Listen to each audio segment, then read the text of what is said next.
عراق بشكة جوی شری و فرمانده که 18 شعبی بجیتن چند دم جمرین دهاتی دا رنگیا یا امریکان اسرائیل هرشی سر فرماندار و گروپین 18 شعبی بکت لعراقی و نافچه جدا جی ناف اینانه کادل کیوه بیتن بشتي كشتنا حسن نصر الله من داري قشتي حزب الله لبناني دي جروبين تشاك دارين العراقي برا مقاومة بشتفان ياخو جبو جروبين تشاك دارين لسوريا وحتى لبنان يجي راقي هاندية بتايبتي او نخشة دستي بنيامين نتنياهو سرك وزيرين اسرائيلي لكم الله قشتيانا تويني يكبوي ترساكا زيدا ضد العراقيان دا دروست كرياكو بلي ادي دام هاتو او ترساكو صال نزيكي صالا كيشيا ادي دي بتاع راستي و عراق جي آرمانجا هم إسرائيل جي آرمانجا جروبين تشاك دار العراقي لسرفان ما ترسيان وداهاتي للعراقي تشبيت بوشي جروبين تشاك دار بونا بشك جوي شري بوشي عراق بيتا بشك جوي شري جي غانم عابد شرفة كاري سياسي دي برسم الاستوديو ميفاني منها جي غانم تبخيراتي سرشوا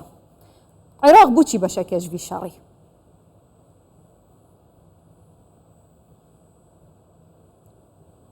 نعم شكرا جزيلا. والله زۆر سپاس بۆ میوانداریکردن ما ڕاستیەکەی عراق تەنیا بەشێک نییە لەم شەڕە بەڵکو هەندێک میلیشیای باوەڕداری هەن و ئێران بەشێکە لە شەڕەکە و لە هاوکێشەکە و دەیەوێت عراق دووچاری ئەم بابەتە بکاتەوە. فەرماندارێکی 18 شعبی گوتی عێراق بەشێکێکی شەڕیە بە ناخەفنە منە.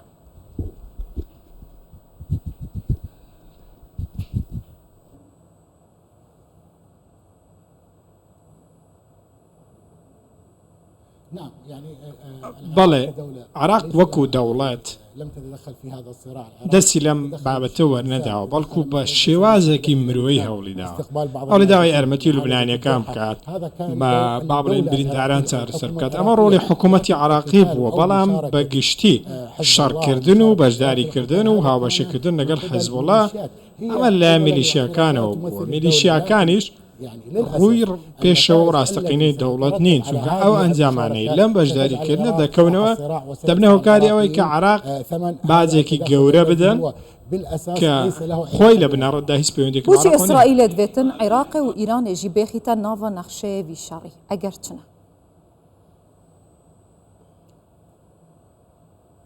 يعني اولا ايران بەر لە هەموو شتێک ئێران ناچێتە نێو شەڕەوە و توانیوێتی خۆی بپارێزێت لەم بابەتە و ئێرانیەکانیش پارێزێت. ئەمەش لە بەرژەوەندی خۆیانە کارێکی باشیان کردووە بەڵام ئەو وێرانکاری کە هەیە لە غەزە و لوبنان و ئەگەریشی هەیە لە عێراق و لە یەمەن ڕووبەدات لەوەتەی با بڵێن تۆفانی ئەقسا دەستی پێ کردووە. مامەڵەی ئێران جیایە لەو ئێرانی پێشتر دەواناسی لە پڕێک سوپای پاسداران ون بوون و دروشمی ئازادکردنی قودس و لە کۆڵکردنەوەی یاخود فڕێدانی جووەکان بۆ نێو دەریا هەموو ئەم دروشمە زەبەلاحانەوەن بووم بە پێچەوانەوە باشیان لە برایەتیش دەکرد و دەیانگوت غەزەیەکان برا ئێمن کەواتە ئەمە جیابوو لەو دروشمانەی ئێران. بەڵام ئەوەی بووە سوتەمەنی ئەم ئاگرە لەگەڵ ئیسرائیل ئەو میلیشیانن کە ئێرانەوە پەیوەندیدار بوون بەداخەوە میلیشیاکان عراقی بن سووری بن یەمەنی یاخود عراقی بن تاکو ئەم ساتەیش دان بۆدا نانن کە ئێران ئەوانی فرۆشتووە. گومانێکی تێدانە کە ئێران ئەوانی فرۆشتووە و شەڕەکەش کۆتایی دێت و ئێران گەورەترین براوە دەبێت لە میێوەدەدا نەک ئیسرائیل چونکە ئێران خۆی بەدوو شەڕەکە گرۆپێن هەنێ فرۆتن بەرچێ بەرژەوەندیاوان چدایە مقابل چه؟ بەڵنیاییەوە بەرامبەرێکێ بە هاونرخێکەیە بەهایەکەش بریتە لە ڕێککەوتن لەگەڵ وڵاتیەکەتەکانی ئەمریکا بەر لەوەی حکومڕانی بایدن کۆتایی بێت.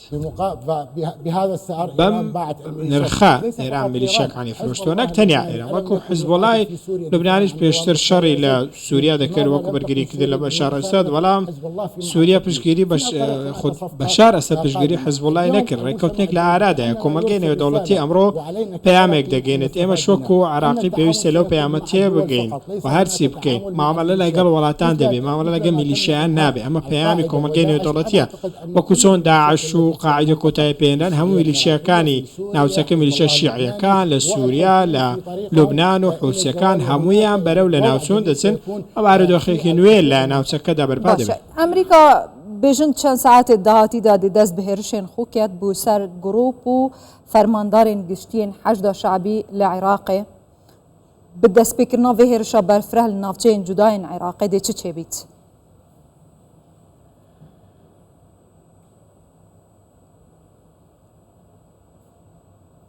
يعني أولا الولايات بەر لە هەموو شتێک ویلایەتە یەکگرتووەکانی ئەمریکا کاتێک ئەم لێدوانەی داوە دوای ئەوە بووە کە ڕۆژی دوێنێ میلیشیاکان هێرشیان کردوتە سەر بنکەی کۆنیکۆ لە سووریا دوای کاتژمێرێک لەو هێرشە ویلایەتە یەکگرتووەکانی ئەمریکا بنکە و بارەگای کەتایب سەید شوهەدای لەسەر سنوورەکانی عێراق و سووریا بەردەوام کردو. ئێستا بارودۆخەکە تۆزێک لەوە جیاوازە. پێشتر کاتێک میلیشیاکان هێرشیان دەکردە سەر عین ئەسەد یاخود سەر هەولێر حکوومەتی عێراقی دەسوەردانی دەکرد بۆ ئەوەی کە ویلایەتە یەکگرتووەکانی ئەمریکا کاردانەوەیەکی گەورە و ئەوتۆتری نەبێت بە تایبەتیش دوای ئەوەی کە ڕێکەوتنی فڕۆکەخانە لە مانگی 2 ئەمساڵ کراوە و لە حکوومەتی عێراقی لەوێ بەڵێنیدا بەوەی کە ڕێگری لە میلیشیاکان بکات بەوەی کە ڕوبەڕووی ویلایەتە یەکگرتووەکانی ئەمریکا ببنەوە. بەڵام لەگەڵ پەرەسەندنی بارودۆخی لوبنان و ئاڵۆزی زیاتر لە ناوچەکەدا میلیشیاکان دەستیان بە هێرش کردەوە.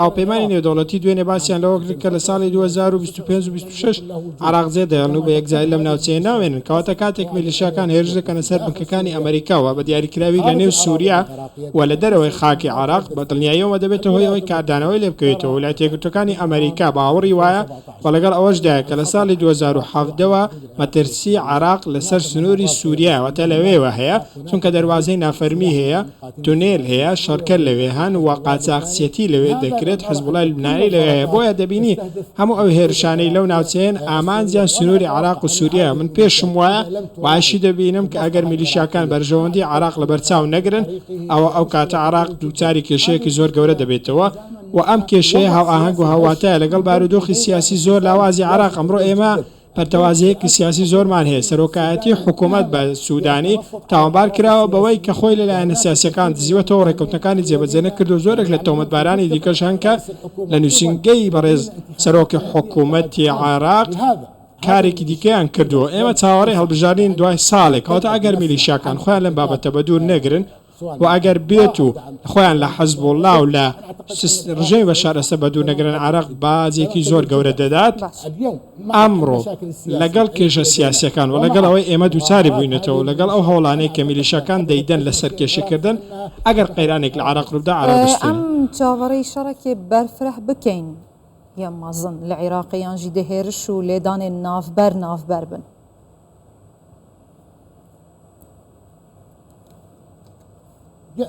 يعني اولا العراقيون بەلا هەموو شتێک عێراقیەکان لە شەڕ بێزار بوون و تا سەر ئێسقالیان هاتووە. ئەم شەڕە نوێنەراتی عێراقیان ناکات، نوێنەتی کورد و سونە و شیعە و هیچ لایەنێکی عێراقی ناکات. بەشێکی زۆری شیعەکان تەنانەت لەگەڵ ئەم بابەتە نین.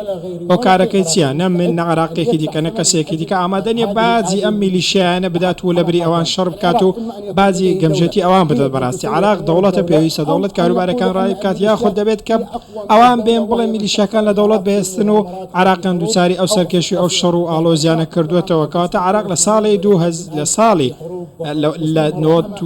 لە سەرەتای دوای شۆڕشەکانەوە دووچاری شەڕ بۆتەوە. جگە لەوەش ئایا ئەم میلیشیانە بەڕاستی توانای ئەویان هەیە کە شەڕ لەگەڵ هێزەکانی ئەمریکا بکەن؟ ئایا ئەگەر میلیشیاکان بۆ خۆیان لە ساڵی 2023 بە هێزەکانی ئەمریکایان دەگوت هێزی ئازادیکردن ئێستا پێیان دەرێن داگیرکرد و دەستەواژەکەیان گۆڕیەوە و دیدگاکانیان گۆڕیوە، چی وای کرد ئەم شتە بکات؟ ئایا ئێوە لەگەڵ ئەوان شەڕتان نەدەکرد شان بەشاری ئەوان بە سەرپەرشتی فڕۆکەوانی و هێزی ئاسمانی ئەمریکا هێرشان نەدەکردە سەر داعش و ئەوان ئێوەیان پرچەک نەدەکرد؟ بۆیە ئەگەر ئێمە پیاوی دەوڵەت بین دەبێت بە دوای بەرژەوەندی باڵای عێراقدا بگەڕێن شەڕی حیزبوڵڵا یاخود شەڕی لایەنێکی دیکە و هەندێک میلیشە شەڕی عێراق نییە.